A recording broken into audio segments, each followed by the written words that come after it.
There is one other thing I want to take the time to mention that's particular to Lightroom, and I keep getting questions about it, is people will get these presets in the newer versions of Lightroom. You won't see this in the older versions of Lightroom before 7.3. And some of the presets are grayed out, and they're thinking, oh, they're outdated, they're not up to date, they're not working.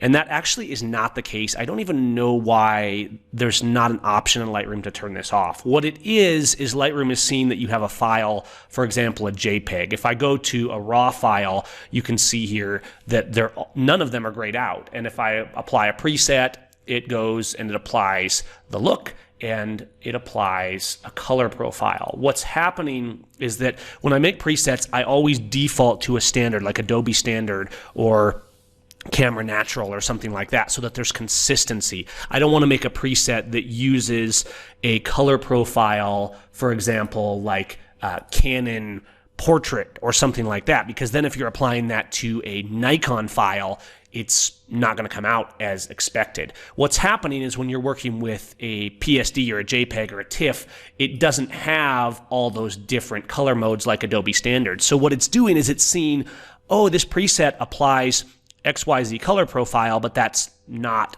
available on this file.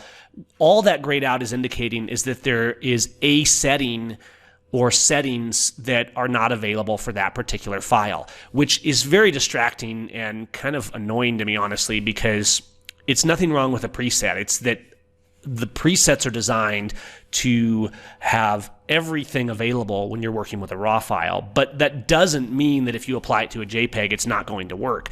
A JPEG is going to have inherently less dynamic range available in the file, and therefore, it's going to look a little bit different to a raw on the final. But just because these are grayed out, they will still apply, and everything that's relevant to the file that you're using is still going to be applied. And the reality is you're not even going to notice any difference in how the look applies, other than the fact that a JPEG, because it has less information inside of it, is going to take data differently. But the bottom line is, don't worry about it. It doesn't mean your presets are outdated. It doesn't mean that something's wrong or broken. And frankly, I think Adobe needs to correct how this performs, because it gives the wrong impression about what's going on.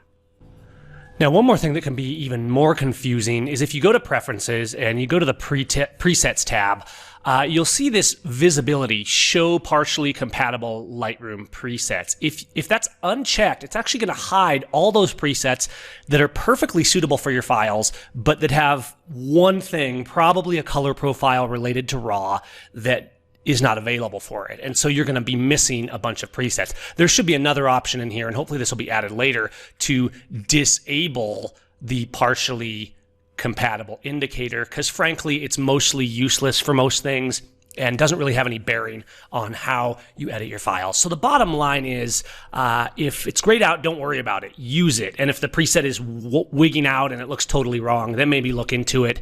But the fact is, even presets that are made in the latest version of Lightroom, like Natural HDR here that I'm using now, on certain files, they're simply going to gray out for the most part, just because they're not a raw file. And some of the color profile settings are not available on a JPEG, for example, or maybe a TIFF or maybe a PSD that exist in a camera native raw file. So that's all there is to that. Move on and don't worry about it. Okay, hope you found that helpful. Just a quick video to cover that aspect because I keep getting questions about it, and we'll talk to you all soon.